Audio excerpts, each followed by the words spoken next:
Ya kan mendingan dari aksara kita rasakan, lalu kita itu, makanya orang dulu kalau mengajari anak cucu kita, ya, di saat matahari mau terbenam, tidak boleh keluyuran, tidak boleh duduk di depan pintu. Apa alasannya?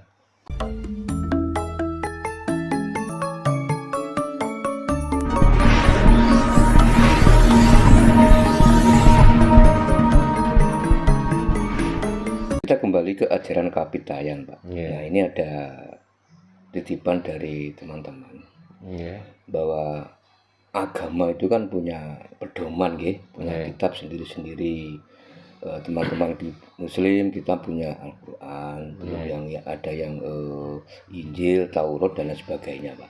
Kalau orang Jawa itu kan kitabnya kan kitab tanpa tulis, gitu, Pak Darno. Nah, ini teman-teman ini minta untuk sedikit Pak Darno memberikan penjelasan tentang apa sih kitab tanpa tulis itu, Pak Darno.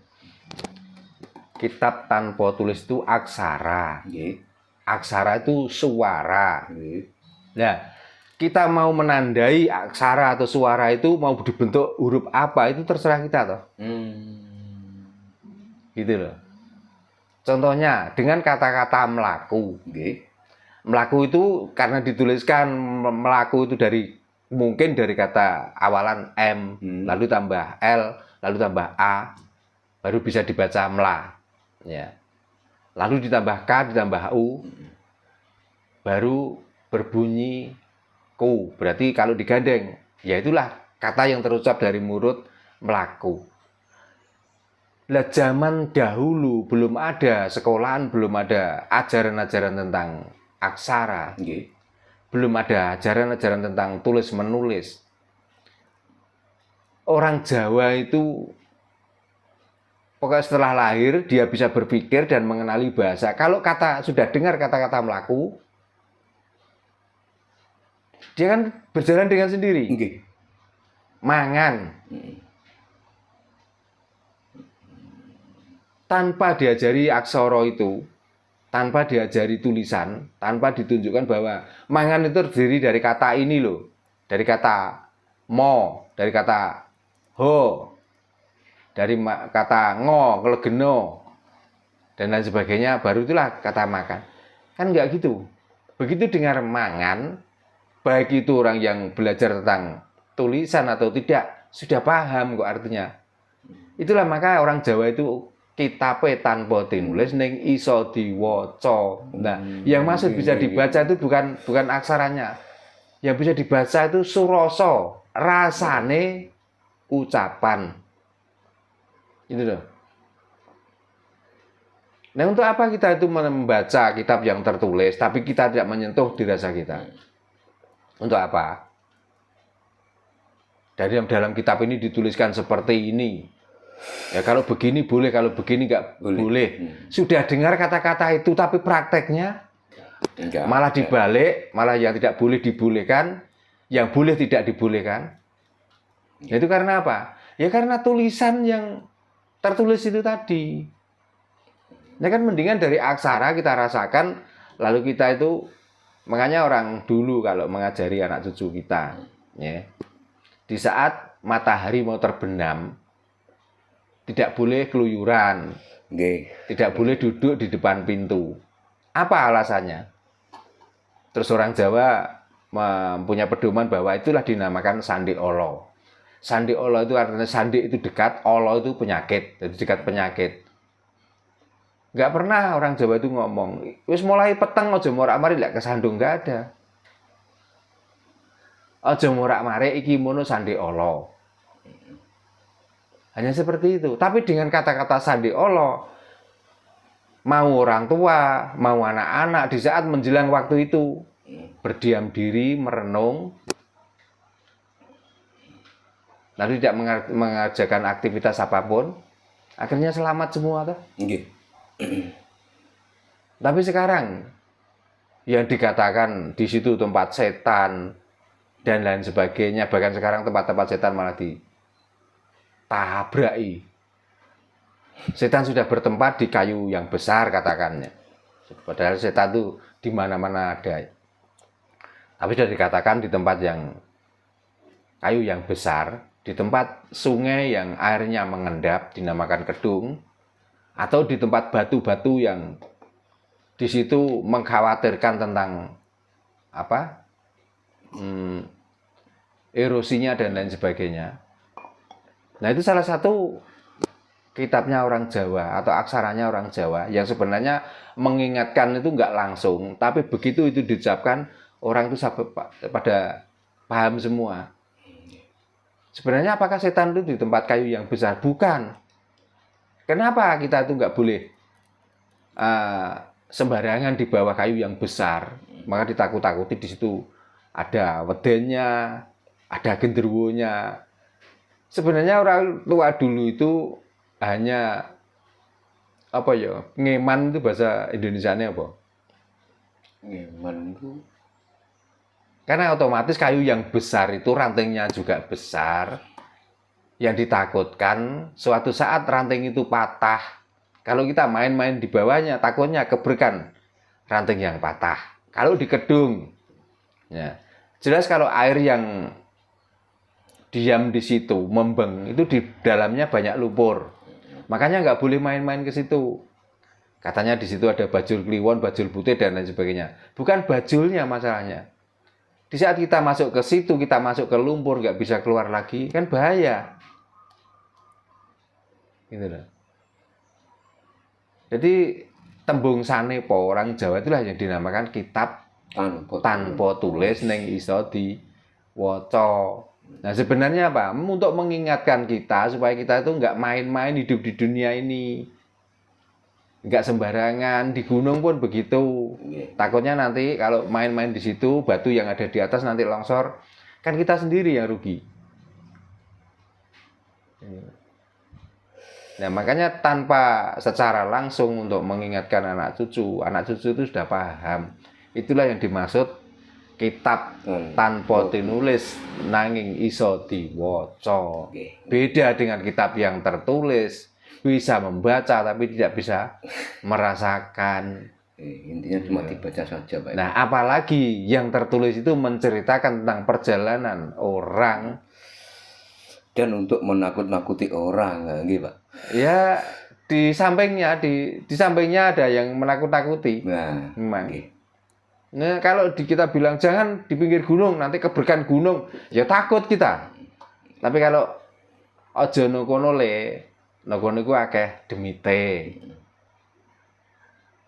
Jadi dengan kata-kata demit berarti kita itu nggak usah ditakut-takutin untuk keberkan dan lain sebagainya, karena ada kata-kata demit maka kita nggak usah ke situ lah. Wong tempat masih luas, main di mana saja bisa. Akhirnya begitu. Dan itu pun nggak usah diajarkan. Kamu main di sana aja, nggak usah di sini, nggak usah begitu. Dengan kata-kata demit, lalu anak yang diingatkan itu tiba-tiba sudah menjauhi tempat yang dilarang oleh orang tua itu, memilih tempat lain supaya cara bermainnya nyaman. Itulah. Luar biasa, Pak. Jadi jangan mengatakan bahwa kitab sing tanpa tinulis diwaca itu adalah kitab goib. Goib model apa? Sesat. Kitab orang sesat. Nah justru orang yang ngomong sesat itulah dia sebenarnya masih dalam kesesatan. Ya, kalau sudah cerah, kalau sudah bisa menemukan tentang ketauhidan tadi, tentang kemanunggalan. Ya justru itulah yang membawa sinar terang, titik terang untuk menunjukkan untuk kita bisa mencapai tempat yang terang benderang itu. Makanya jangan mudah menyesatkan orang lain, mengkafirkan orang lain. Lihatlah dalam diri kita masing-masing, apakah kita itu sudah benar-benar di dalam hal yang terang benderang, apakah kita itu masih di dalam hati yang kafir, yang kufur, yang sombong, yang angkuh. Itu loh mestinya. Nah ini kita kembali ke kalimat boleh dan tidak boleh, Pak Tarno. Kalau di dalam bahasa orang sana itu kan antara halal dan haram. Nah mungkin ini sering sudah kita bahas, Pak. Jadi kami ini ada sedikit ganjalan untuk terkait dengan halal dan haram. Yeah. Nanti mungkin Pak Darno bisa untuk memberikan pencerahan. Kalau orang beragama, halal dan haram itu kan identik dengan makanan dan minuman, Pak G. Dan itu pun sudah ditentukan di dalam kitab-kitab yang tertulis. Nah, kalau orang Jawa, dikala kita makan sesuatu, kalau perut kita menerima, itu kan bisa dikatakan halal gitu, Pak G. Nah, terus ada orang korupsi, itu kan banyak orang berasumsi itu makan uang haram gitu. Nah, terus orang judi kalau menang itu juga uang haram. Nah, orang yang kerjanya di dunia malam itu, seorang mucikari kan juga katanya kan makan uang haram gitu. Nah, kalau menurut Pak Darno secara keilmuan, halal dan haram itu sebenarnya apa, Pak Darno? Halal dan haram itu kan sesuai dengan kebutuhan, situasi dan kondisi kita. Yang menentukan haram dan halal. Contohnya, kita sudah habis makan, lalu dipaksa untuk makan lagi. Yang dimakan itu barang kategori diperbolehkan, karena halal itu diperbolehkan, kalau haram itu dilarang. Tapi kalau kita sudah kenyang terus dimakan lagi, akhirnya apa yang terjadi? Muntah. Bukankah barang yang dimaksud diperbolehkan itu jadi larangan? Itu mengatakan tentang orang yang korupsi, tentang mucikari, tentang pelacuran dan lain sebagainya. Apakah orang itu pernah melihat dari sisi orang itu? Kenapa orang korupsi? Kebanyakan dilakukan orang-orang yang sudah berilmu. Masalahnya bukan ilmunya, tapi kesempatan yang ada untuk korupsi itu loh, peluang untuk korupsi itu loh ada. Masalahnya di situ. Dan otomatis orang yang korupsi itu yang memegang barang yang dikorupsi itu. Kalau nggak memegang itu kok korupsi itu mau korupsi deh apanya yang dikorupsi? Coba. Terus orang mendirikan atau menjadi ketua orang-orang yang nakal itu dinamakan mucikari dan lain sebagainya. Rata-rata mucikari itu memang identik dengan kemewahan, dengan mempunyai apa-apa. Tapi latar belakang orang itu bagaimana atau dulunya? Asalnya. Apakah dia tuh tiba-tiba terus hidup mewah itu? Apakah dia juga waktu hidupnya tertatih-tatih untuk mencari penghidupan karena tidak adanya orang yang peduli sama mereka? Sehingga dengan jalan seperti itu dia bisa mendapatkan hasil. Sehingga dengan mendapatkan hasil itu hatinya yang dongkol, yang tadinya tidak ada yang mau tahu, tidak ada yang membantu. Wajar dia tuh menyombongkan diri. Dulu saya dihina-hina, dulu saya disingkir-singkirkan. Setelah sekarang saya punya. Apa urusan dengan orang lain? Maka ada uang beli mobil ya. Dibelikan mobil. Ada uang untuk beli rumah, yang bikin rumah memang. Dia yang diidam-idamkan dari awal ya semuanya kepingin tercukupi.